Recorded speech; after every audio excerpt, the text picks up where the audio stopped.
Last year, I took a career break. I took 6 months off, which is something I'd never done before. And it so happened that 3 colleagues were doing something similar around the same time. So afterwards, when we were all back in work mode, we got together and we said, why don't we try to capture some of the insights, some of the lessons from what we got from the career breaks? So we went into the studio and we recorded the conversation that you're just about to hear. It was rich, it was wide-ranging. We covered such a range of territory, from why we took the breaks, what was hard about planning, what was hard about doing it, what was the value, what were the challenges that we faced from not just our own mindsets, but also from other people as well. How did we navigate it? What did we do? And what was the value that we got from it? And all of this comes through in the conversation with a really diverse set of perspectives. Hi, I'm Digby Scott. This is Dig Deeper, a podcast where I have conversations with depth that'll change the way you lead. In order of appearance, the people I'm in conversation with are Katie Hare, who you can find out more about in episode 5, Jodi Willocks, who I have on the podcast in episode 10, and Colm Kearney, who you haven't heard from yet, but I no doubt will be a guest in the future. This is a wide-ranging conversation with lots of practical things for you to think about if you're considering a career break at some time in the future. Without further ado, let's dive in. I hope you enjoy it.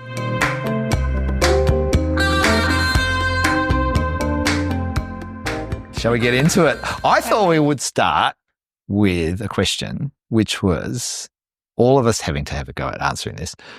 When were you most happiest and why? What, in life? In life. When were you most happiest and why? That's like I was not expecting that question. It's a left field one. Yeah. I think the problem with saying most is it throws people and people can't find that one point. So it's like, it's the same thing as like, tell me the best thing happened your weekend is supposed to. I love how we're Always some good avoiding things. answering the question. Yeah. Because I know what brings me a lot of joy in life, that brings me that happiness. All right. Yeah. Go. And so there's a little activity that I did, which was over the course of a few months. I wrote anytime that I was just feeling a moment of joy, happiness, all of those good things, I would write what was going on in my diary. And over the course of like a couple of months, you'd like go back through that diary and there's like a consistent theme. And so it was like, I've been chatting with a family member. I've been traveling. I kicked ass at something at work that made me feel really good. I was going for a walk. I'd done some exercise. I was in sunshine. I was traveling. And those are things that still pay really, really true to this day. I love that. Yeah. It's like listen for the spark, right? And then notice it. Yeah. So it's not one time. Yeah. What about you guys? For me, it's a place, actually. So the first thing, there's probably loads of things, but the first thing that came to mind for me when you said when you're at your most happiest, it's at the beach on the coast. Yeah. Near some waves with some sand. Is it specifically which coast or it doesn't matter? It's either Mount Maunganui or Waipu Cove. What is it about there? Oh, it's happy childhood memories. Probably. Yeah, beautiful, see your feet at the bottom of the ocean kind of vibe. Summer. Childhood memories are a good one, eh? Yeah. Places that evoke childhood memories that are good. So.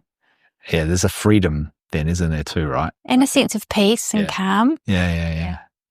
I'm sure we'll loop back to these things in this conversation, I reckon, eh? So have you come up with something, Colm?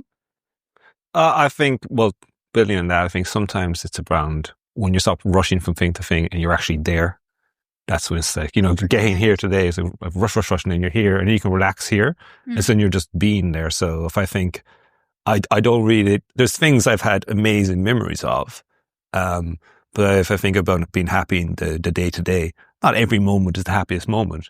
But yesterday at work, we had a quarterly planning day and you're in the mix of it and you're right in the flow of it. That's really happy because you're having fun, it's strategic.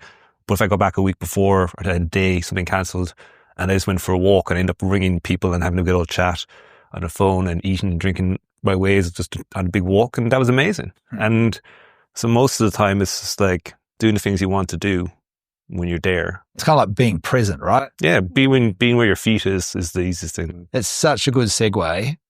Segue. So I was back in Western Australia a few months ago, and a friend of mine, he's kind of retired. You could say he's on a really long-term sabbatical, and he's currently sailing with his wife around Indonesia. He's got a yacht and stuff like that. And they came back to Perth for a few weeks, and I said, his name's Maff. Maff, what do you notice when you're back in civilization? What do you see when you're in the city? What do you notice compared to when you're up in Indo sailing around? It says everyone's got somewhere to be next. And you've got to okay, the next thing on my list or the next place to be and all this, and this is keeping moving, which stops you from being present, right? And that's so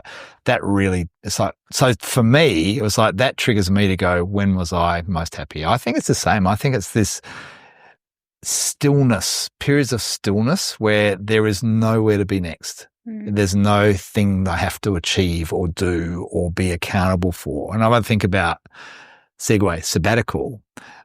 When people were asking me what was it like or what is it like, I said, I love not having deadlines. I love this thing of not having to be somewhere else. I can just design my day. Yeah. Yeah. Yeah. I've used the word to describe that as like luxurious. Like it actually is feeling luxurious when you're in the space where it's like true freedom. You're just like, yep, do whatever I want to do. Absolutely. Don't have anything to be or do. Yeah. Well, kind of one thing, you're removing a giant set of expectations and deadlines and stuff by taking out that job part. Yeah. And that takes up about 40 hours of commitment. Yeah. 40 to 60 depending. Absolutely. And it's kind of unfamiliar a lot of the times. It's like, so what do I do this time? Right. How do I use it? Right. Yeah. So we're coming together because we've all taken sabbaticals in the last 12 plus months. Yeah. 12 to 18 months. And the idea is for us to share thoughts about that, our experiences, our stories, our lessons, our insights. So for anyone watching or listening, it's something that's useful for them. It might trigger them to think about doing it, or it might be a bit of a broader agenda around how do we get our people to start to think about a different way of living and working. So who knows where it's going to go. I'm so excited for this.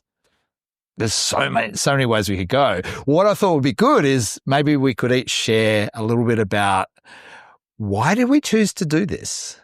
If we go back to when we were thinking about, I think I'm going to take some time out. You might not even call it a sabbatical, but what was the trigger? What was the kind of the starting point for that decision? Just before we get into that, you sort of triggered something which was around the word sabbatical versus the word career break, which is kind of more the word that I've been using, because in some respects sometimes there's a word association around sabbatical, which is you will come back to the same job, maybe for some people. And I think that's kind of, gets associated with like some of the education sector and things like that where like academics. Come from academia. Yeah, exactly.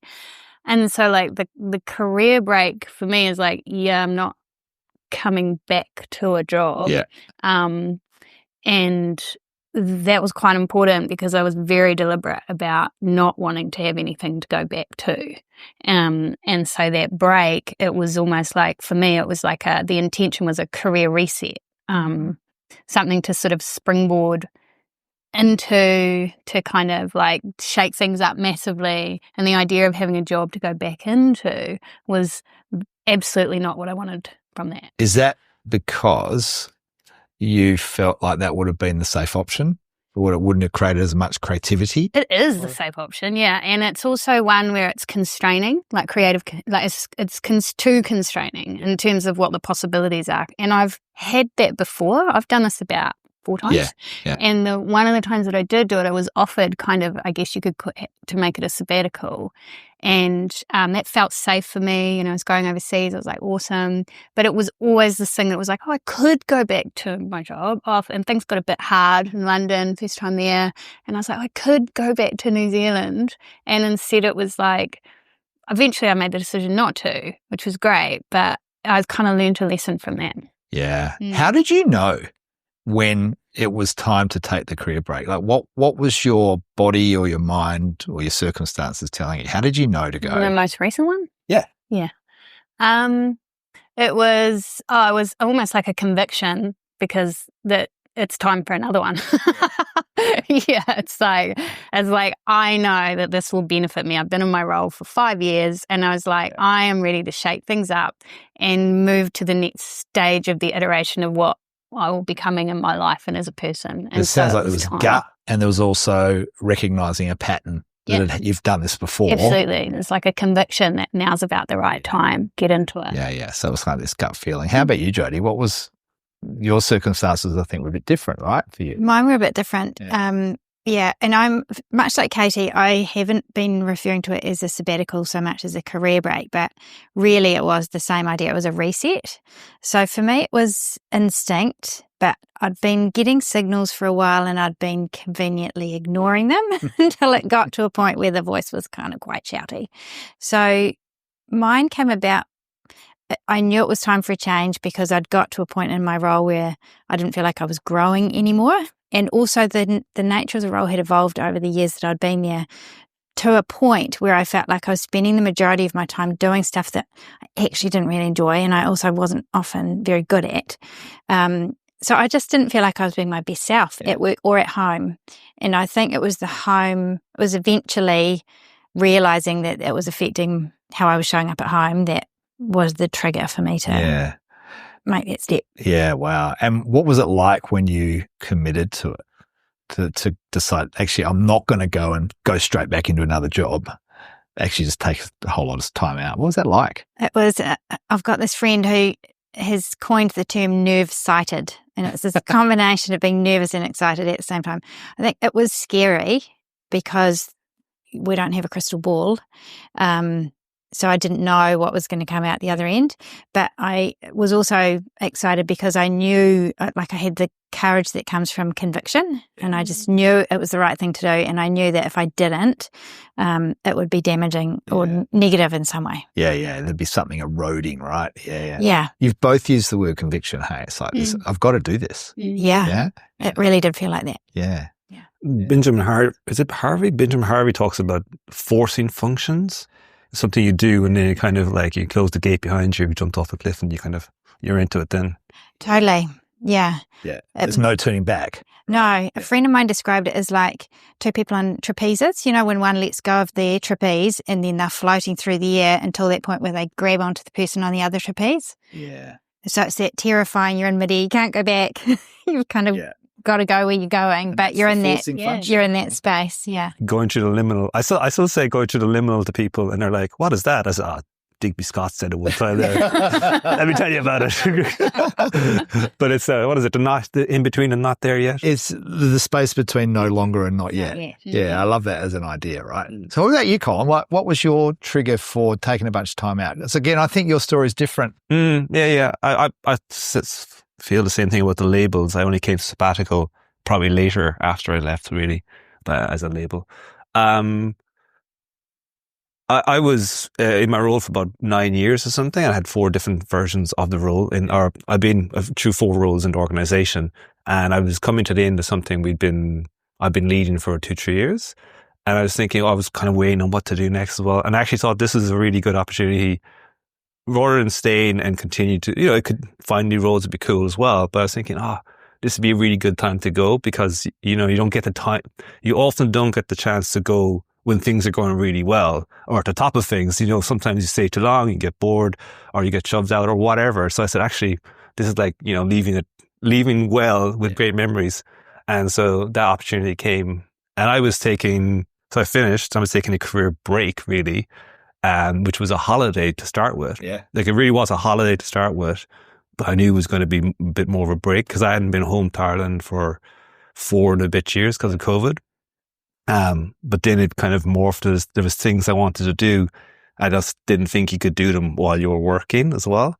And and we'll get to that later in a bit, but, I took the break and then was actually really embracing the break and being on the break. And someone said to me once, like, after 3 months, because what's it like being unemployed? I said, I'm not unemployed. I'm on a sabbatical. They're like, what? I was like, yeah. So language is so powerful, isn't it? The language that we use for this, like career break, sabbatical, unemployed, all of these labels have connotations. So I was like, what do you call it? And I know someone asked the question before. It's like what if you get judged? But what's your fear of judgment from other people around this? Well, it depends on how you frame it, right? If it's like, I'm unemployed, that has lots of connotations, doesn't it, around, societal judgment. Huge, It's weird, to be fair, but I get where it comes from, but it's still like, haven't we grown out of that shit? Maybe not. But not. Like, people are like, so what do you, did something happen? Did you get burnt out? I'm like, no. No, which is funny, right? Because so linking to you, Colm, I remember you sent me a bit about your leaving speech or whatever it was called, right? And I remember reading that, and it was all about, when you said just then, kind of going out at the top of the curve, if you like, and I love that idea that you don't have to wait for a burnout to go, I need to take a break. So I remember for me, when I was in my early 30s, I was a national manager of a recruitment company here, and I did hit the wall because I had no idea what I was doing in this high-powered role, and I was just burning myself out, and I did burn out. And I said at the time, it's kind of good to have an early midlife crisis, right? Yeah. And because it was the forcing function that caused me to stop. And then I did a bit of contracting. But like you, Katie, there was sort of like this, the value of taking a bunch of time out before I went and did my next thing was so helpful. But it was just the way I got there was quite unfortunate, because my confidence was shot for years after that in terms of leadership. Yeah. This time round, so I reckon I'd been wanting to take a bunch of time out from my practice for a couple of years, but I'd never either had the financial sort of wherewithal to fund it or the courage to step away from the market, if you like, to go, I'm just not going to be around for a while because I like to serve my clients and be available. And then there was this, but what if I become irrelevant? And then I think the thing, like you two were talking about conviction, it was like, I have to do this, and I'm not burned out. I kept saying to people, I'm not burned out and I'm not bored. In retrospect, now looking back, I wasn't burned out, but I think I was a bit bored. And it's like you, Jodi, it's like this, I just need to reset. I just need to reconnect. It's probably reconnect was the thing for me more than I need to recover. There wasn't really a recovery thing. But it was, that's the thing that led me there. It's like, I really want to do this, and I have no idea what I'm going to do, which was the jumping from the trapeze thing, right? So we've all jumped, right? Was there any sort of people around us at the time who were like either detracting or encouraging? Do you remember back in the day, it was like people that either helped you let go or people were like, what are you doing that for? That kind of helped you or stopped you in your tracks and got you second guessing?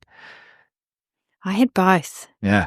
So I think what enabled me to take the jump was a supporter saying, just do it.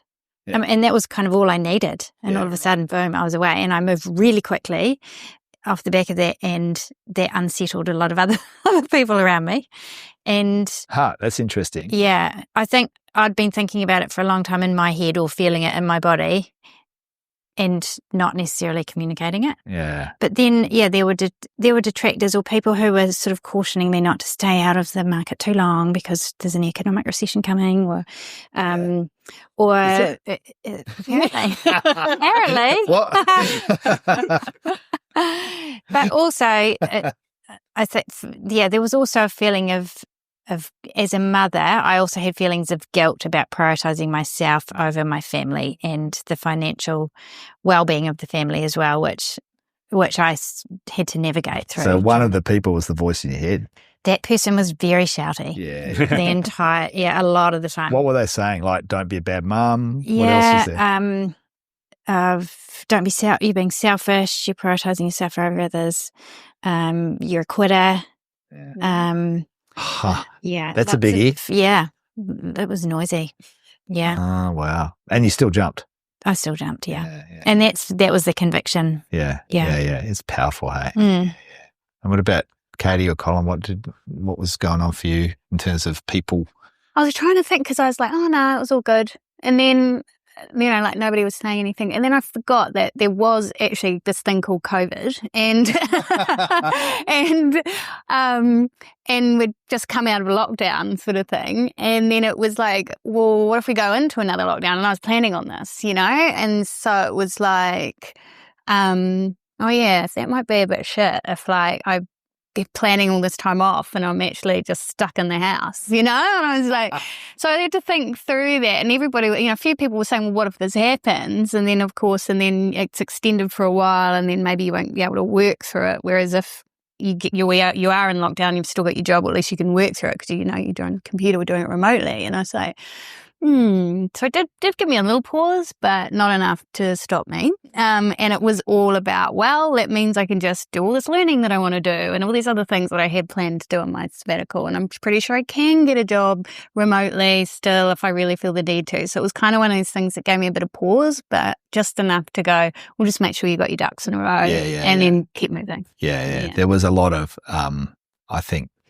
that what I saw in you was, again, the conviction. It's like, nah, I back myself. Yeah. Nah, we'll be fine. Get my ducks in a row. Actually, there will be people who are watching this asking about the pragmatics of preparation for this. Like how did you prepare? And we've talked a lot about like the mental state, but was there there's a financial piece? There's probably a comms piece. What were the pragmatics to set you up so you could let go of the bar? I remember the timing as well. I was thinking it was just around Christmas. I've been thinking about what was happening next year. And I kind of came back into the new year after a break with a fresh approach and trying to take a bit of pressure off myself and what I was thinking about at the time and started to enjoy things a bit more. And it was around then I started thinking about, well, it was kind of like the middle of the year that the thing I was leading was finishing up. I was like, oh, what will I do next? And so on. I started thinking about the things I wanted to do. And so there's a pragmatic thing. I talked to Katie actually, because I know Katie was in her sabbatical or kind of somewhere toward. Yeah, I think you're in or about to go into nearing the end, something like that. So I was chatting to Katie as well, and then started formulating my own plans. And so practical tool I did was Tim Ferriss's fear setting tool. So which was a really good way to just go through, okay, here's all the bad things. So take whatever it is. I won't ever get a job again. And you go through the mitigations and so on. You work through it. Yeah. I started this planning around money as well. I did all that kind of stuff. But then I also started thinking about what I wanted to do on the thing. And some of those things became great. And I didn't have it all planned out at all. So yeah. It's funny because I did a lot of financial planning. And so I sort of saved for ages to make sure that I was good. But I think the thing that I was probably more courageous around was the not planning much at all in terms of activities. And it's like, so I did a month in Western Australia at the start, and that was a really good sort of geographical distancing from my normal world. I know you did the same with the Camino, right? And there was this kind of step away. But then I came back. It's like, I've got 5 more months because I said 6 months. Like, what do I do with this?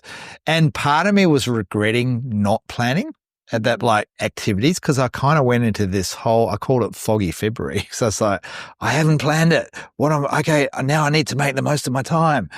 And it was, and I was starting to regret not kind of doing all this pre-planning about activities. In retrospect, it was great not having that because it forced me to stop and actually just be different every day, right? Yeah. I had some plans. I think I had big chunks like the Camino, and I'll chat again in a second about that. But there was things I also was like, there's things I wanted to do. I was thinking, when can I do them and so on. And I started towards the end, when you're finishing your job and you're about to fly off to Europe, and I was going to go back for 11, 12 weeks. And then you're trying to do all these things. And I had this long list of things and I was ticking them off. And towards the end, I was getting so sick of how much stuff I had to take off. It was like, I was thinking about it. And the best thing I did, it was great. I turned a lot of things green. And then I said, I can't be bothered doing all these. And I kind of just said, I'm not going to do the rest of them. It's the best thing I ever did. I stopped thinking about those ones. Because you can keep filling full of tasks to do. Yeah. Mine was it was just about intention sort of setting at the start. And, so I kind of came up with some themes to kind of carve up the period into quarters. And so for me, the first sort of theme was reinvesting.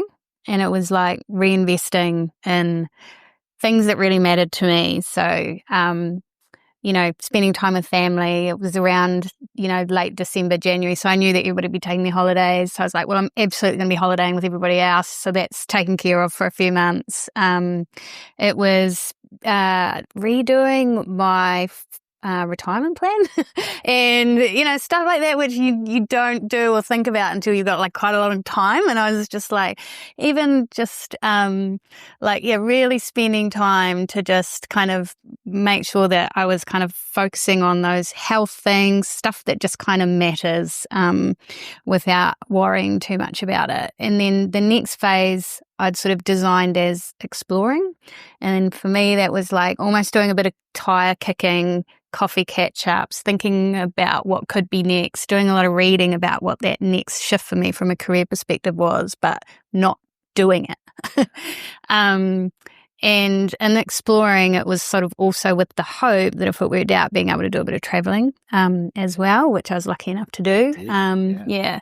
And then it was moving into experimenting. And so with a view that whatever I did, I'd hold it lightly and I would make sure that I might work out, it might not. It was experimental, and I was actually using that language as I was speaking. When you started to contracting, so I started experimenting with contracting, and I didn't know if I was going to do it and if I was going to go back into a leadership role, but it felt good to just be having that as the overarching theme. And then it was becoming. And I feel like becoming into whatever that next thing is, that new part of identity, that's whatever I'm shaping myself to be next. And I feel like I'm still in between experimenting and becoming. Yeah, right. And I don't know when that's good enough. And maybe that will go for a long time. Yeah, Who knows? exactly. Right? Yeah. What was the first one called? Career break. yeah, exactly. Back to loop. Yeah. And I think it's probably got a lot of truth to it. So what was the first one? It was reinvesting. Reinvesting. Yeah. Did you have those labels before you went? Yeah. So you already had kind of like this. I did. And that's just what we're talking about, this balance between how much do you plan out versus how much do you just not. And, there's a really cool video by Stefan Sagmeister called The Power of Time Off. And it's one of my favorite videos of all time. Everybody should watch it. And it's a TED Talk. And it's kind of like, he kind of gets into a balance of having every 7 years some time off, which is sort of what's inspired me to attempt to do this every 5 to 7 years myself. But part of it was he tried it once and it kind of went a bit rubbish because it was very so unplanned and unstructured that he had a really nice time, but it kind of felt a bit more like a holiday. And then he did it a second time with a bit more intention. Now, his intention was slightly different from how I've done it, but it really stuck in my head around being a bit more mindful about the time that you want to have off, and how you want to spend it. So it was just enough for me to kind of put enough structure around what I'd hoped to do and outline some ideas about things that I wanted to achieve, but that was good enough, and then just go to it. You were really inspiring for me because you kind of went first, I think, out of all of us actually. And so to have there's that intentionality was really helpful. And the experience of every day was definitely not like, I'm living in this chapter right now, but it definitely helped me in my mind go, there's a direction here. Yeah, it was really helpful. What about you, Jodi? Was there a structure that you'd planned, or was it more like, I'll just see what happens? Well, not to begin with, but then you introduced me to Katie, and I thought, actually, that's a good idea. I should probably put some thought into this. But to begin with, one of the words that we've used so far in this conversation that really lands for me is space.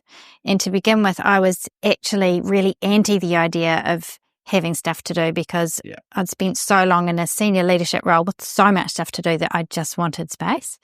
So my first chapter, I called it renewal. And for me, that was about actually switching everything off. I didn't get to go and have a holiday anywhere sort of glamorous, but I did just switch off, and I really needed to refuel myself, recharge my batteries. And I also spent some really beautiful time in hindsight with family and old friends who I hadn't seen in years. I did a road trip with the kids and visited every town we went to. I had a friend somewhere, and it was just so cup-filling. And I think it was about that time that I spoke to you, Katie, and then I thought, actually, I should put some structure to this. And And a few other people in my life had been asking when I was going to do something. So I thought maybe having a bit of a plan would be useful. But same as Katie, I had a plan, but I kept it loose. I wasn't giving myself too much kind of pressure to stick to something rigid. It's almost like you had the title of the chapter, but you didn't have to write all the words down beforehand, right? You just needed to know what the title was going to be. Yeah. I was a bit the same. Like, interesting what you just brought up there is something about people asking you, what are you going to do with the time? And I found this pressure to, like, are you going to write another book? Or are you going to, like, go and start a podcast or blah, blah, blah? And I'm like, I don't know.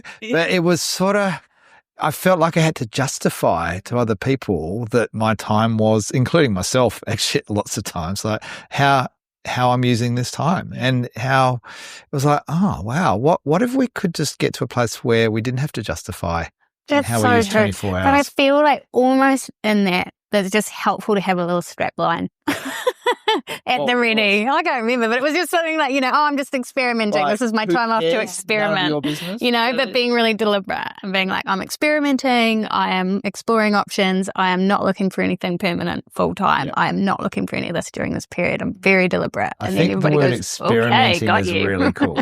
Experimenting is a great word. Yes. And being able to have those chapters, if you like, or that high level loose plan to share. Yeah. Because there is, I felt pressure too. Yeah. And I felt pressure to actually have a definitive answer or an end time to be able to commit to people. It's funny, isn't it? Yeah. Colm, you've been listening away here. What's going on in your mind? What are you noticing? I think, well, for the last part as well, I think it's easy looking back, but I think everyone's interested, and it's like, I think it's like your family love you. Your friends love you, and some love you more than others because you're closer friends, right? That's just life, right? You can have friends with everybody. That's right. Just true, yeah. It's just true, right? So there's nothing bad about that. There's a lot of people, and so everyone's interested, but their levels of interest is probably higher in our heads than in their heads. It's like they think, oh God, no, they might think about you for 5 seconds or 5 minutes or talk about you, but that level goes up by how close you are to them. And so you kind of like, it's nice to have an answer, but then they probably don't care about you 5 minutes after you've left the room, or 2 minutes. That's really... Not care is a bad word, sorry. I mean, they're not thinking, because everyone's got their own lives to live and things to do. There's also a bit of curiosity, right? And it's just coming from places of curiosity, like, oh, you're doing something that not everybody else is doing right now. Most people are working, so this is interesting. Yeah. And it's from a positive place, because I didn't have, no one said, I never heard any bad thing or judgment for the thing. It's like, and I had an answer as well. It's like, I haven't been home for 4 years. I'm going to go home. Yeah. I'm going to do this big walk, and I'm going to see what's next. Yeah. Is my kind of answer.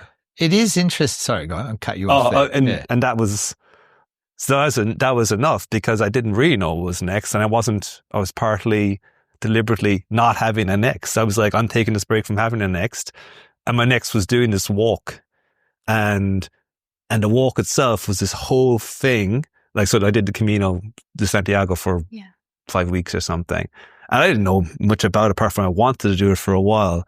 When I got home, I'd booked a ticket to go over there, and I hadn't booked a return ticket.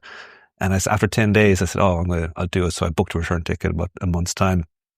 And that was an almost entire, I don't know what the heck you'd call it. It was like this whole thing about, all you ever did was get up every morning, you'd walk the 20K, 25K, 30K, whatever it is. You made a whole bunch of friends along the way. Some would walk with you the whole time. Some you'd never see again after a couple of days. You got to a place, you found a place to sleep, you ate, you had a good time with people, and you got up and repeated it for 5 weeks. And you stopped caring about the news around the world. You stopped caring about it. Not that you didn't care. It's just like you were just there doing that with a bunch of other people who's all were on the same goal, which is to get to this place for different reasons. Yeah.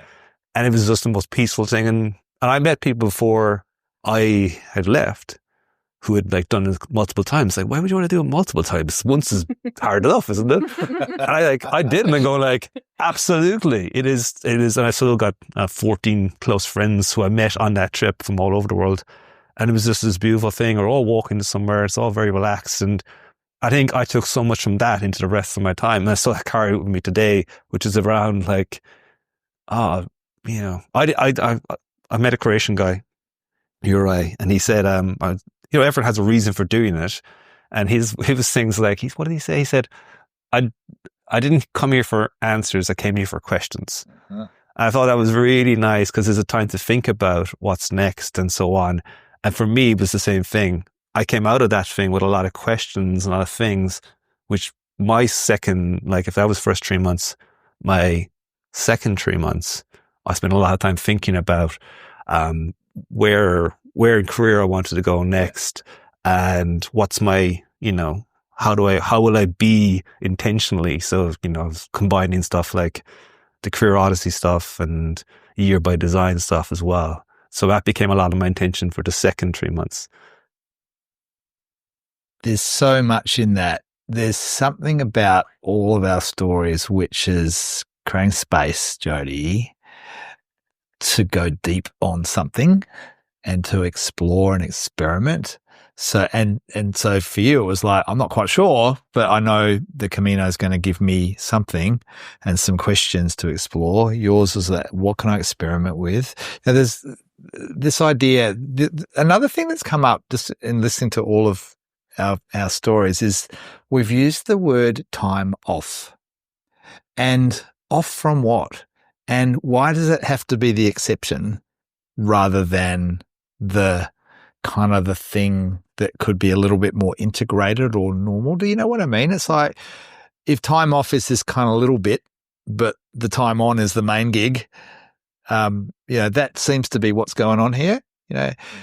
What's and if time off then needs permission, because it seems to be some of our stories are about, it being okay to not do the normal thing.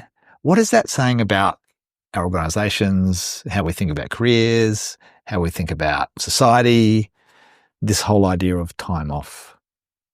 We're kind of going bigger here. Yeah. Well, we've never really got out of this cycle that, I don't know, with the Industrial Revolution of getting out of the 40-hour week or whatever, and there's some experiments that are happening with that at the moment, where people are like, oh, we'll pay you for 5 days, but we'll have you working 4. And, lots of studies are showing where people are as productive and even, more engaged and happy, yet the evidence is there and it's coming through. Not many organisations are experimenting with it. What's up with that? So there's this kind of stuff that's sort of stuck there, that people are still finding really hard to break out of, regardless of what the evidence is sort of showing, which is interesting. The other interesting dimension is the career ladder concept and continuing to climb up the ladder, which goes back to that era that you're talking about. But to use your word, Digby, that's considered normal. The 9 to 5, 40-hour week and climbing the career ladder is what we define as normal. Why should a career break be abnormal? I mean, maybe the opportunity is to normalize this as part of what the future of work looks like, which is being intentional about designing our time in a way that creates space for us to 100%. rejuvenate, refresh. I mean, there's a whole lot of research out there that says that our mental capacity and creativity increases when we have space, and design that and be disciplined about that into periods of time in our lives. And I would say we've also, let's acknowledge, we've all taken some pretty significant periods of time off, right? I was 6 months. What were you? 7, 8. 7. Yours is sort of still the hybrid. Still going. What were you, Jodi? 3, 4? I was 3. My intention was 5 to 6, but we had some family kind of life got in the way, and we needed to shorten it. But for me, the experiment of taking the career break was a successful one, and the benefits were realised, and I would absolutely do it again. Yeah, great. So we'll loop back to the would you do it again? the idea of, does it have to be 3, 4, 6, 7 months? Well, look, nah. So what does it need to have? Well, in your experience, for it to be beneficial, if it's not a time-bound thing so much, what does it actually have to be about, and what does it have to have? I come back to that word intention. It's quite individualized, I think. And the more people that I talk to about this, I'm like, oh, well, it is around, well, what are you what would you be hoping to get out of that sort of time off? And if it kind of is, it sort of feels to me like the more that you talk to people about when they're doing it, it's like it's more than taking a break to go to travel, then to do the house up because you haven't had time and you're working, or taking a break between two jobs. There's just something a little bit more than that. There's something deeper than that. That's kind of like, and when you talk about that with people, that's kind of about what they're hoping to achieve, and that helps with it. And then there's absolutely the pragmatic sort of practical, how much can I afford? And weeks, right? And what are these other things that are going on in my life in terms of family commitments or anything else? That's kind of like this total practical element to this that it will be different for everybody. Totally. Yeah. What do you reckon has to be there, Colm? What in terms of the elements that make it work?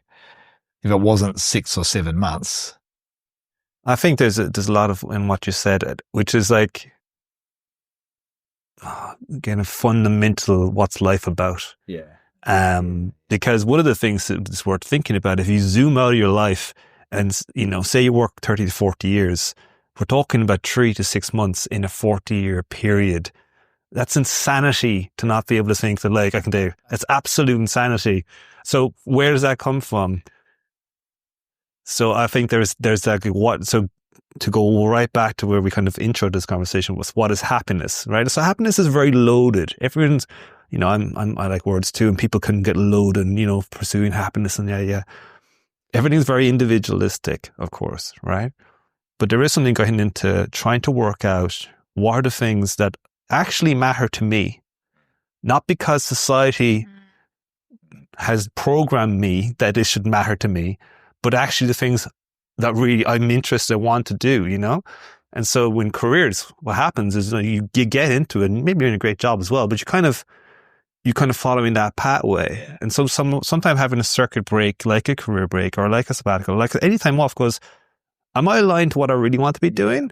Totally. And then there's another part where people are, and it's fine. Anyone's allowed to do whatever they want, really, within reason. But like, there's always some kind of guardrails. But in a career prospect, spending 40 years going through something, not really loving it, but your energy's going somewhere else. What actually getting really into going, what do I really want to do? And what would I give up in order to have more space in my life to do other stuff and to experiment with that that's really hard stuff. And I guess what I say is it's really hard to do that while you're in a job. Yeah. It totally is. Yeah. It's you often end up, you get to a place, and many of us do in our careers, where we're there, to your point, almost by default. You sort of arrive somewhere, how did I get here? And I think for me, one of the learnings I had through this process was talking to lots of people, and Katie and I have been having regular conversations with the group and other people as well who are all experiencing this similar kind of desire for a shift.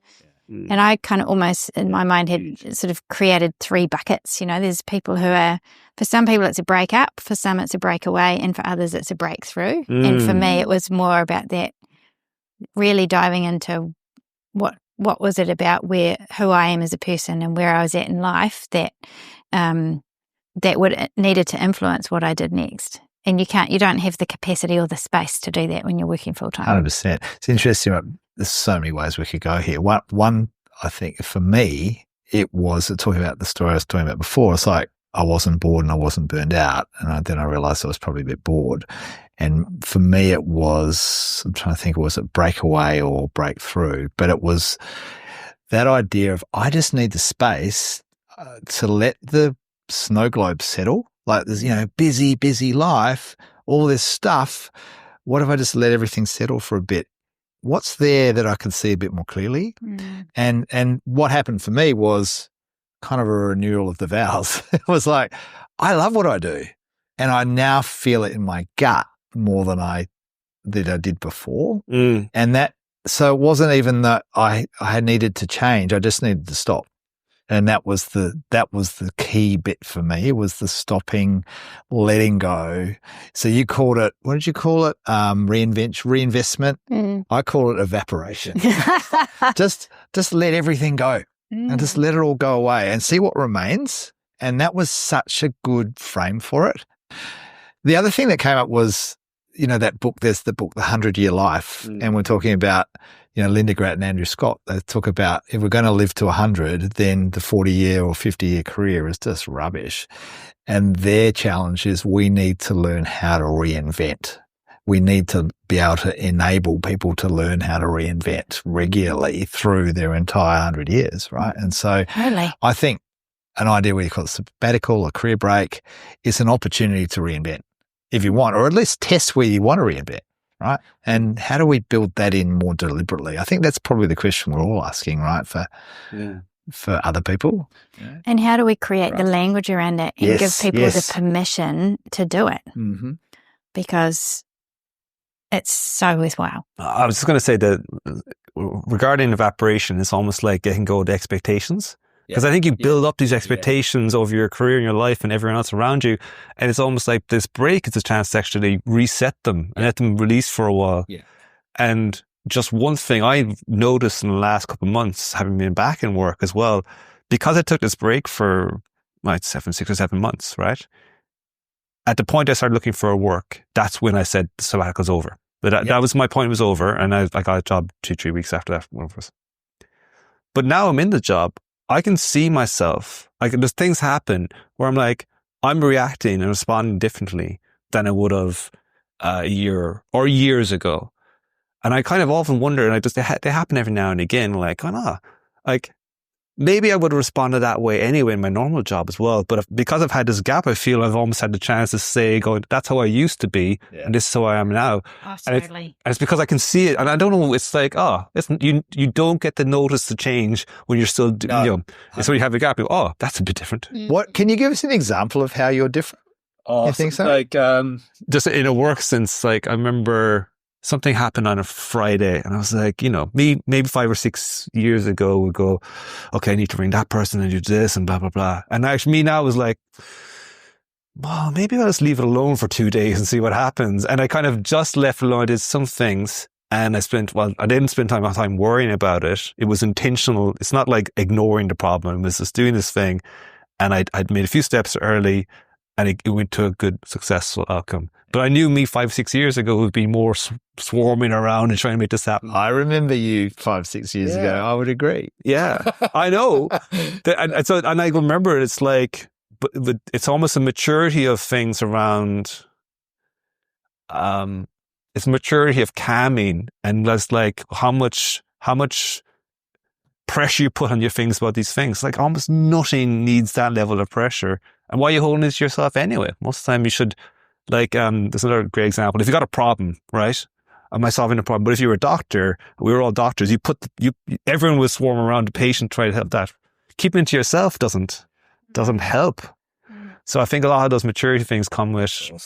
This sort of makes me think around, the benefit of the time off and around this white paper by Nick Petrie, and it's about vertical leadership and how you can accelerate it, but it really is based around adult sort of development theory, and it's kind of about how you can kind of effectively expand your mindset, which is almost what I was thinking about when you were talking just then. You're coming back from your career break with almost an elevated, expanded mindset, and it sort of sets you up, as you continue on.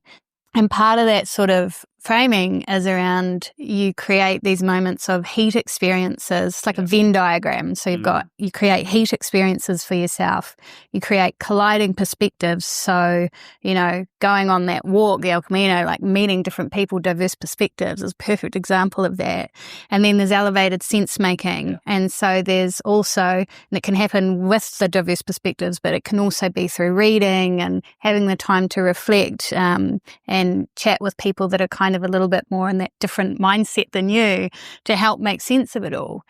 And from that Venn diagram, if you can kind of get that sweet spot, you are in the perfect position to kind of get some of that elevated mindset thinking and kind of that vertical leadership development that's talked about. Yeah. And so this kind of whole idea of you can do a sabbatical or career break that involves all of those things, you absolutely come back out the other side of it with that kind of coming back at you, getting all of the benefits, leveling up. Yeah. If I build on that, because after in the second half of my sabbatical, it was like I did this Career Odyssey workout at Stanford. It's all free, and we were talking about it, and you were doing it. We kind of did it together. But out of that, you kind of plot 3 alternative career pathways, and you experiment with them. And so I ended up going for different ones. Say who's kind of doing what you're doing. There's lots of ways you can do it, but and so I ended up having conversations with people, or talking to an old schoolmate, and talked to them. I'd say in 13, 16 years, I had them up on LinkedIn. I had a range of these conversations for like an hour, and I come off. I remember talking to Katie about going, you'd be buzzing from having this 9 o'clock in the morning conversation with someone over in bloody Spain or something. And it was just such, and it was all in the pursuit of, I wonder what that would look like and so on. So I never felt like when I was off, especially in that second half, it was all like kind of gathering and filtering in to see what might be next and kind of forming it. People kind of, I think you're in pursuit of an epiphany. I never felt like that, but then I kind of had a couple of epiphany moments as well. So it's weird, like. I love that, in pursuit of an epiphany. It's almost an oxymoron, isn't it? Yeah, it feels like that. If you do this and do that, you go and hunt it. It'll do that. Yeah. Three things plus one of those, and then you'll get an epiphany. I guess my reflection would be as well from leaving the conversation is, do you know what's not coming true enough? Maybe is how much fun it was. It was such a great time. Like, it was like, actually, like my friends were saying I was so busy, but I was like, man, this is fantastic. So you're not lying around at home, just lying in a hammock. Yeah, because that might be for the first little bit to recover or to stop, but we're kind of wired to do stuff, aren't we? Right? We want to do stuff. Can I just switch the focus a little? I want to talk about the hard bits, right? So we're talking about the value and how much fun it was. So if you were to reflect back over your time, you went, yeah, but there were some challenges and there was some pretty tough bits. What would those have been? I might even start, right? So I think the thing that I got most, there was 2 bits. One was foggy February, which was I was shooting all over myself, right? I should do this. I should invest in that. I should achieve this by the time I'm done. And I was just telling myself all these things I had to do or should do because otherwise I'd fritter away my time, right? And I completely got my own way. I was just like, I was not having fun. For a lot of February, I was like just getting tied up in knots. It was just such a painful time. We can come back to that maybe. The other bit was the fear of irrelevance. The fear of irrelevance when I was coming back, right? It's like that one of, will people actually want me around? Will they actually engage me and employ me and all that sort of stuff? And in my heart I was like, no, I'm good. But my head was like yours, like super noisy around that. And then it's funny, like with that one, I was like, I started to call clients again. They're like, are you back already? It's like your point, right? Like they're too busy with their own stuff. So I know this isn't going to follow the negative pathway we're on for a second, but one of the I'm sorry, but one of the best things I learned about on sabbatical was, who am I when I'm not in a job? Yeah. Am I in my job? Who am I when I'm in a job? And then I realized I am me when I'm not in a job. I'm the same person. And then I do jobs that I like to be in where I'm me. And I'm hired as much for who I am as for what I do. And it's like, this identity thing that everybody attaches to their job, though, or attaches to them, should I say? It's fascinating. And that, who am I when I'm not in my job, I think is the perfect question to be asking. Because some people kind of feel like a lot of their status kind of gets wrapped up into their job, and so then it becomes your identity. Yeah. And so I find that really interesting. As some of the reading that we're doing around it is, actually what helps to create resilience is when you can be really clear on what your different identities are and lean into those different identities. So when one of those falls through, like a job, you're very resilient around going, well, I'm also a person that loves to go hiking, and I'm also a parent, or I'm also with whatever, and I do this, and that. And so that it kind of keeps you really resilient in that, which is also an interesting thing to explore when you've got on a break. It's great. Totally. Yeah. So come to the hard bits. What were the hard bits? I really want to hear the hard bits. I cried. I'll jump in with the habits because I didn't get to. One of the things I really wanted to do as part of it was to get away and have a break, like go away somewhere, be in a different environment, and have a bit of a holiday. And I didn't get to do that. And for a while, I resented that. Yeah. So my career break unhelpfully coincided with renovating our house, which was a massive project, and I ended up sort of project managing it. So I had to sort of figure out my way through that resentment. And I did, my July was kind of like your February. I called it the goo phase because it was almost like going through the stages of grief. There was a lot of emotion, sort of sadness, loss, fear, anxiety, that loss of identity, the shouty inner voice going, who's going to want you? What if nobody offers you a job? The doubt, But then I came through that and I found the joy in the relationships, the road trip with family. I was going to ask you what got you through it. Yeah, and also realising that the who I am bit and the things that I'm good at meant that I could actually do a really good job project managing house renovation, which is something I've never done and probably would never do again. But it was just, okay, this is what I've got this time. I need to be grateful for that. How am I going to make the best of the situation? But the emotion was a big thing for me. And I've spoken to other people who have felt that sort of lots of conflicting emotions, particularly in that first little bit. Mm-hmm. Yeah, that's what it was for me the second month. First month was the let go. I was like, fine. It was like holiday, play. Then back in, fun enough, was back at home. I wasn't on holiday anymore. And I was like, it was stark. And then all this stuff came up. Right? Yeah. Any other hard bits? I'll go. There was, I think, from when I came back from Europe back to here, the first 2-3 weeks back was a little bit hard. I wouldn't say it's too hard. It was actually readjusting and establishing routines and just working out what they would be. And then so there was when I didn't have them, but when you had them and morning routines as well, man, I was getting up earlier when I was off than when I was actually in a job. It was amazing. And November was probably the healthiest month I've had in years in terms of things I did. But then coming to probably similar stuff, when you come to the end of it and you're re-emerging back into the work, looking for work thing, it's a really alien thing going back and looking to jobs and how they are set up and so on and labels. So that took a while to kind of get my head around what it is. And labels are very important as well in there. But yeah, that's probably, I'd say one more, which is actually, and it's not super hard, but it was kind of a constant thing I had to do because you have people who are kind of off, but still semi-working. And I wanted trying to be off. And so not getting back into thinking about what will I do in a couple of months when looking for a job and saying no to work when opportunities come. It's what if I don't get that opportunity? But I stuck to it because I thought for me, I hadn't done that work I wanted to do on the Career Odyssey stuff and where I hadn't done that. I hadn't really lent into the things.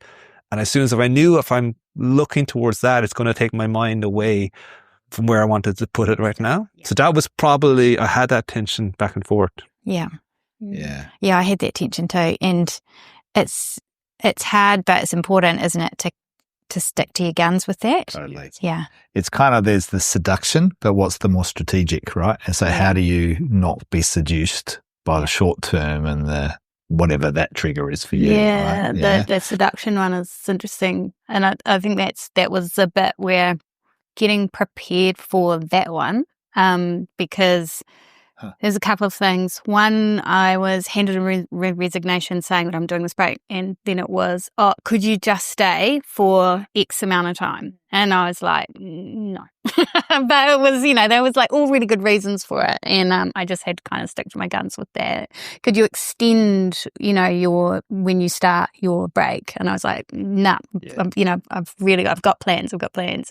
And then it was being rung up by some recruitment consultants and giving me some pretty appealing kind of offers, and I was just like, and you could do this, and I was like, I'm taking a break for at least 6 months. Oh well, what about if they ring me back? What about if you start here, and it was just like, man. But it was, it's like testing your Quite conviction. flattering in a way, Yeah, isn't it? We're flattering. It's really nice, but it's also like it's that seduction thing, and it's kind of this thing where it's like, oh, there's all of a sudden it's like, oh, safety of knowing that you've got another job going to. You put some barriers out there and they've said yes to all your things. Now what do you reckon? It's like just kind of testing your conviction a bit. So that's what I'm hearing pulled us through those challenges is like our intention and our conviction around why this mattered was the really important thing here, right? I'm not hearing, oh no, I had a bunch of people around me just saying, keep going. I'm hearing my voice in my heart saying, this is the important choice here, right? Yeah. Yeah. And for me, I came across this quote. Sorry, Colm. I came across this quote that was almost an anchor for me. And that was, sometimes you need to be your own hero. And for me, I loved that because I thought it's only, I'm the only one who can hear this, sort of feel this sense of conviction. And I'm just going to be my own hero through this. You're the only one that can live your life. Right. Yeah. And, but as a parent and, there's lots of elements in life that force you to kind of be inclined to park that. But that was a really helpful mantra for me. Yeah, Colin. Again, looping back to that question about, practical tools and stuff like that. Yeah. I use lots of practical tools. Like, you used them, you set them and you kept going, right? So things like, because of the time off, there's that book Year by Design or Life by Design. I can't remember who, but Life by Design book. And there's the Year by Design that we've talked about before, right? But for all the time of having that tool, the Year by Design and being intentional, I don't think I've ever actually had the time to really do it and really knuckle into what are the 4 or 5 categories of my life I want to really focus on, not run a marathon, but like, the holistic, live a healthier life, whatever it is, but making those sentences out. I never had the time to do that, but I really did that this year. I remember we had breakfast when you'd recently put all your categories in your journal. Yeah. I remember your moleskin, and you showed me and how you'd scribbled all over it. Oh, man. And you'd kept coming back to it all the time. And it feels like it's become the bedrock of your decision making for everything. It took me like months to get it down. But it was like a couple of them were easy, but a few more like, they took the work. And when I got them there, it's not a test. No one gives here it is. Digby. I did, thanks, Dad. Oh, brilliant. 80%, mate. So like, I was happy with it. Yeah. 80? Good. Perfect. I was only aiming for 70. So you got it done. And then you're like, I'm happy with it. And then I was able to do the things, which is like, well, actually for this next 3 months, what is the things I want to do? So one of the things I did was like, a coaching course. It was on the thing to do, and I ended up paying for that, and that became something I did over the first 2 quarters. It's like doing for your job what we all do, but doing it to your life. So that was one tool. There you go. But if I had the other tool that was super important to me, actually, and I think it builds on what you're saying, right? I think of you have to be your own hero.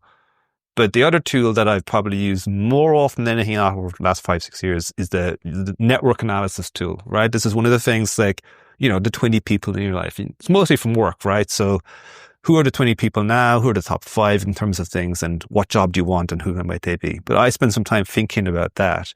And I had certain friends in my life, like, who are really important to me. And I was like, I want to bring them more into my life. And a lot of them aren't in New Zealand. They're in Canada, they're in Dublin, they're in different places. But because I did a lot of work making, this group of people are important, and geography meaning I cannot be in touch with them the whole time or seeing them this. But if they're important, I can actually make this happen. And so I spent a lot of time thinking about that. And so then when things were coming up, like, job opportunities, or should I do this, or should I go and do this coaching course and stuff like that, I almost had this my close friends were part of that journey from the whole way through for me. Because I knew I thought about it. It's nothing that no one doesn't think about. It's just, I was like really deliberate with it. And then I was bringing them in. And then there was circumstances and doing the thing that was right. The purest example in the world is, voice notes, right? Everyone knows a voice note on the phone. I used to laugh about them over here. But I went back to Europe. Everyone was using them. Some people love them. Some people hate them. But one of my best mates lives in Dublin. And it was like, talking just doesn't work for timing zone the whole time. But I say, hey man, do you want to try doing voice notes? Oh, I love voice notes. We've been using voice notes back and forth now for I don't know, 6 or 7 months, every once or twice a week, stay in touch with each other's lives and stuff like that. That as an outcome of the sabbatical, that is so big for me, Little thing, right? And massive.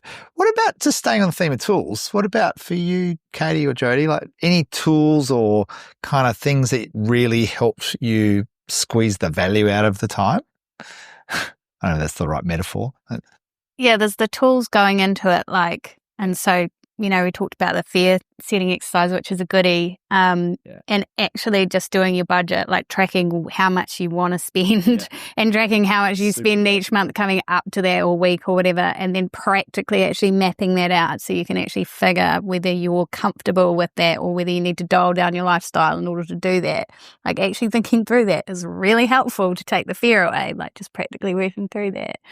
And then the stuff, I guess it all just depends on what's your intent. So I absolutely think kind of get into the themes like we were talking about rather than over planning it is really cool. And then dotting it out with a few wish list items, but then not being so wedded to every single one of them.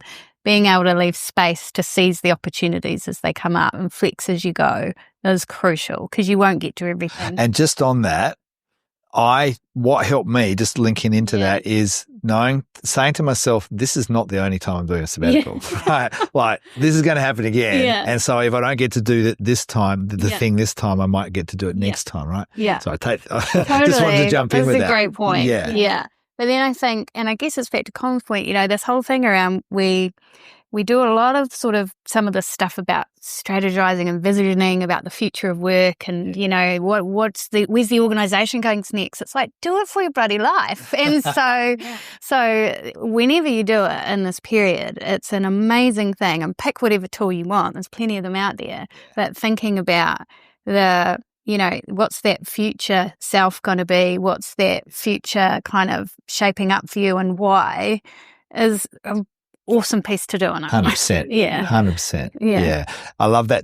Do it for yourself. Mm-hmm. And because what's coming up for me is, what if we zoom out and just go, okay, so we've all done it and we're sharing our personal experiences of doing it, the lessons and all that.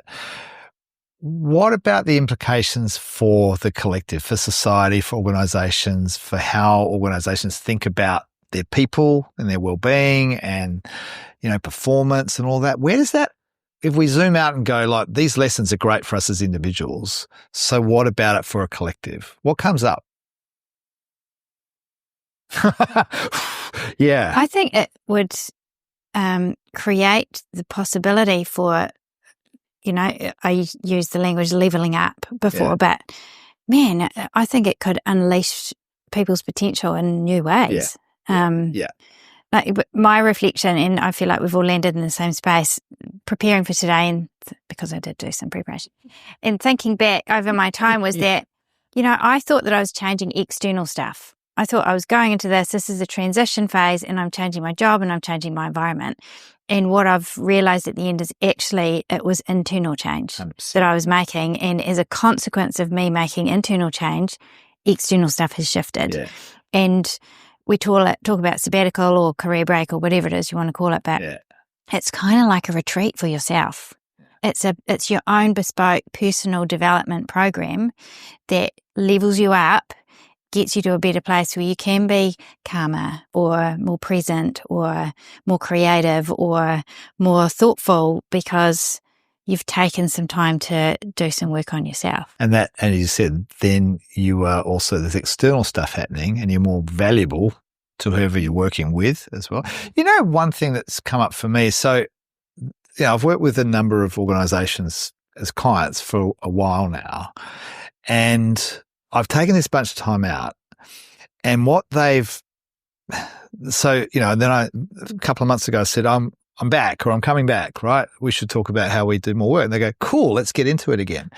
Now, I'm not an employee. I'm a consultant, for want of a better word, with these organizations. Yet I'm adding value there's a value exchange that's going on. And I think they're better for it. I'm better for this time out. But I think a lot of the time with people who are employees, if they take the time out, it's like, oh, no, I won't be able to go back. But it's like, well, my case is like they've just welcomed me back, right? So they just said, yeah, come back. So I'm part of their ecosystem of talent, if you like. And it's sort of been almost, I think, easier for me to do it than perhaps a former employee because, you know, there's this kind of job description and boxes and lines on an org chart. Okay, what vacancy have we got? You know what I mean? It's sort of like this, what if we could dissolve that? I've got quite a few views on that one. I thought you might, maybe. Yeah. It's from being in HR for about 20 years, but no.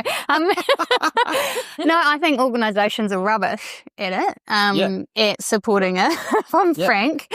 And I think, and I think there's just so much lost opportunity there. So you see the same thing. There's themes in this when it comes to putting people on top talent programs or leadership programs, you know. And I love the way your face just kind of contorted but when you said that. But putting people on secondment, which people are a little bit more, organisations are a little bit more prone to do. They think that people might come back.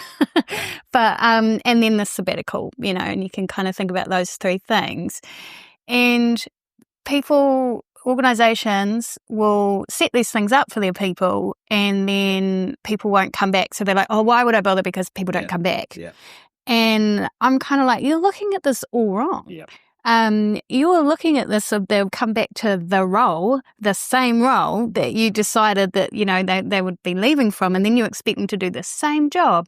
People have gone and done these amazing experiences and they've elevated their mindset and learned all these different skills, and yet you offer them the same job. And I'm like, why would you do that? I'm like, so why don't you create this space which is where we'll have a role for you, but we're going to talk about what's different for you. It might be we have work to do that you could help with. Totally. Sorry, There's a different absolutely. frame, right? Yeah, well, it's moving into the skills space now. Which is, I remember reading Deloitte's Human Capital Trends Report this year, and they were saying we need to shift from jobs to skills in terms of a frame, you know, and this is, I think, be able to take time out, but then think through the re-engagement through a skills lens as opposed to coming back to a job lens, right? I think there's something really interesting in this space because we've been fortunate enough to be able to fund our sabbatical, and there's a lot of people out there I would expect who would love to be able to have the opportunity to do this, but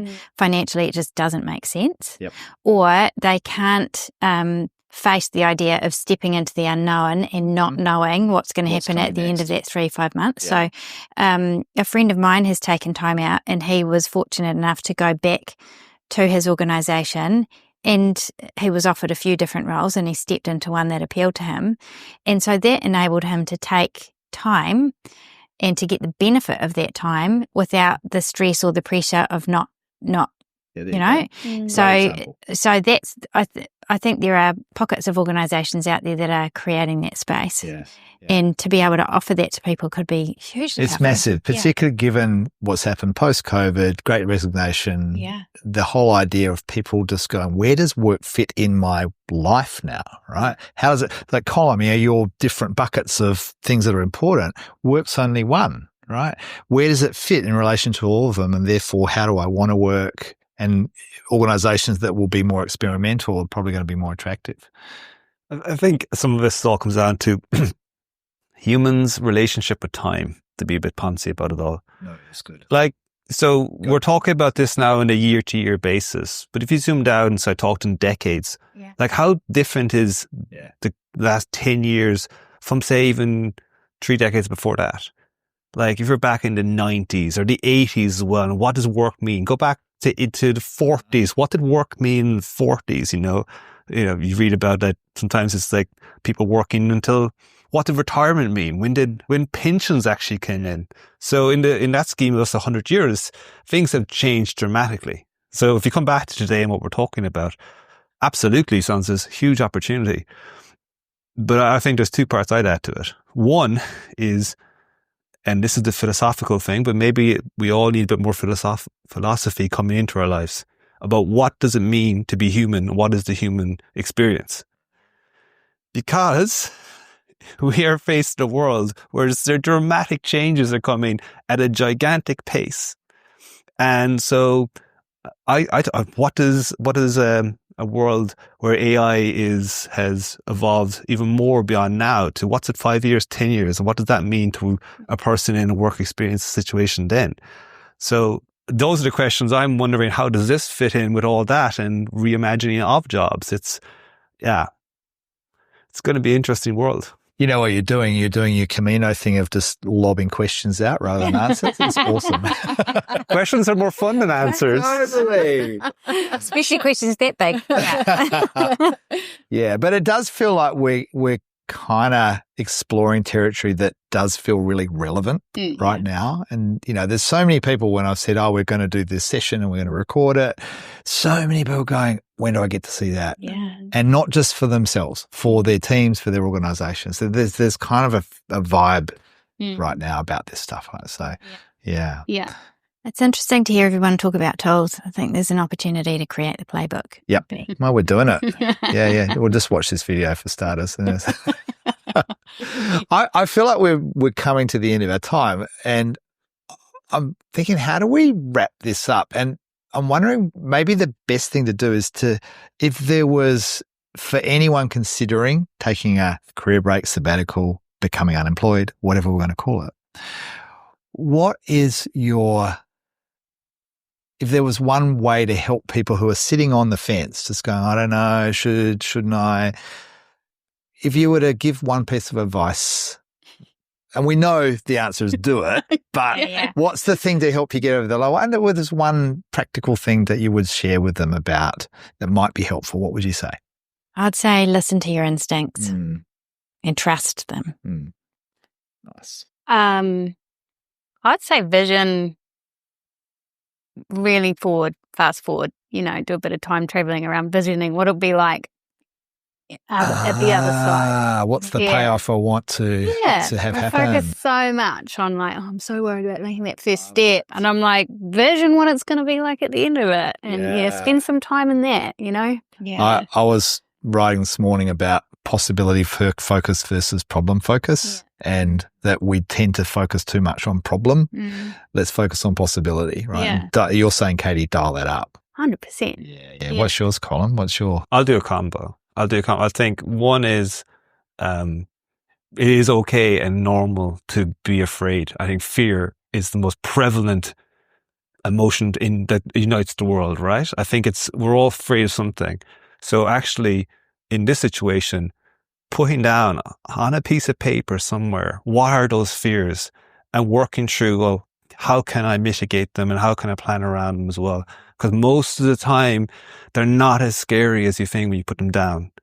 When you work on. That's the second thing, and that's the first. And the second one is, to your point as well, I think it is good to think about the end of your life. And say you're 85 or 90, it's not morbid. It is good to say, I want to have lived a great life. What are the things that will enable me to live a good life? And it is taking those steps back here 20, 40, 60 years ago that will make you happy living there going, man, I've lived a freaking great life. I got shivers. And mine would be read Oliver Burkeman's 4,000 Weeks, which is the amount of weeks we get in our lifetime.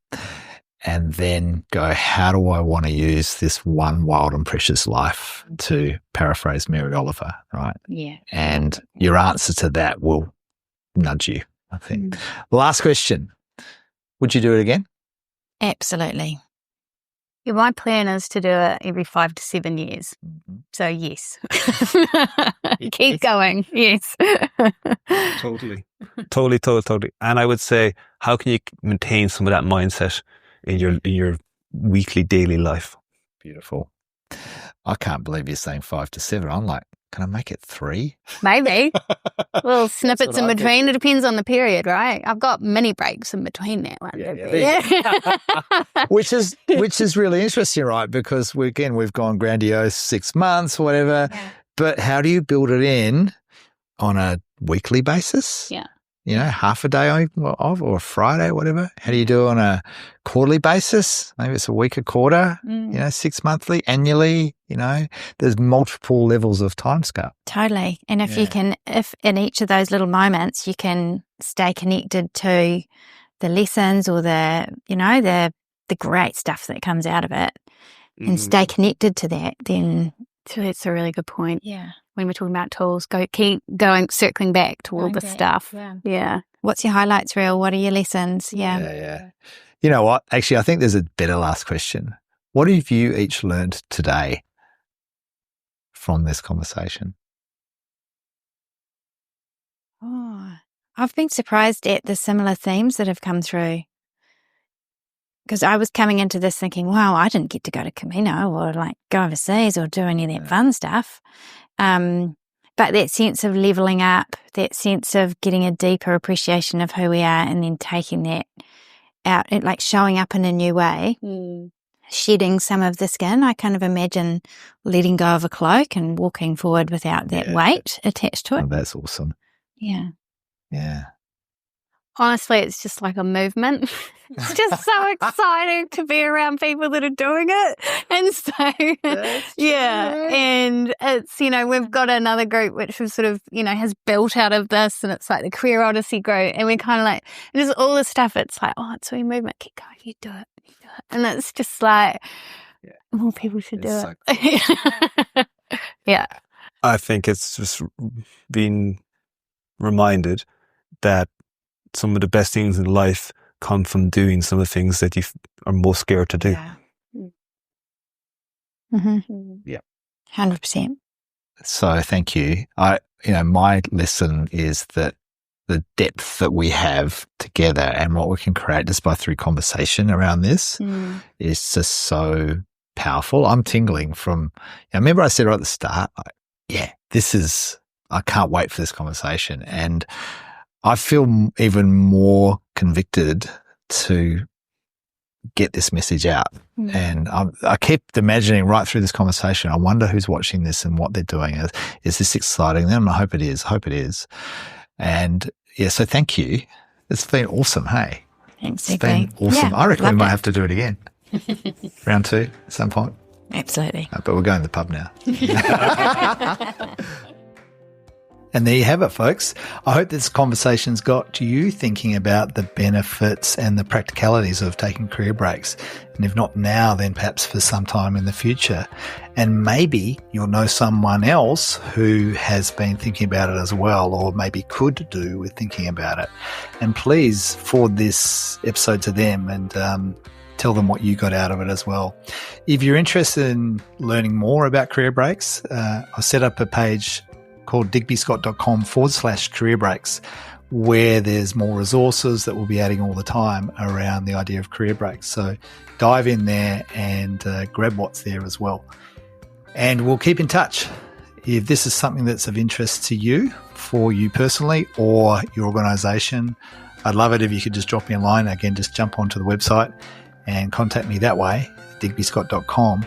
And let's have a conversation about how we can make this work and make this world of work even better for everyone. For now, I'm Digby Scott. This is Dig Deeper. Go well and see you soon.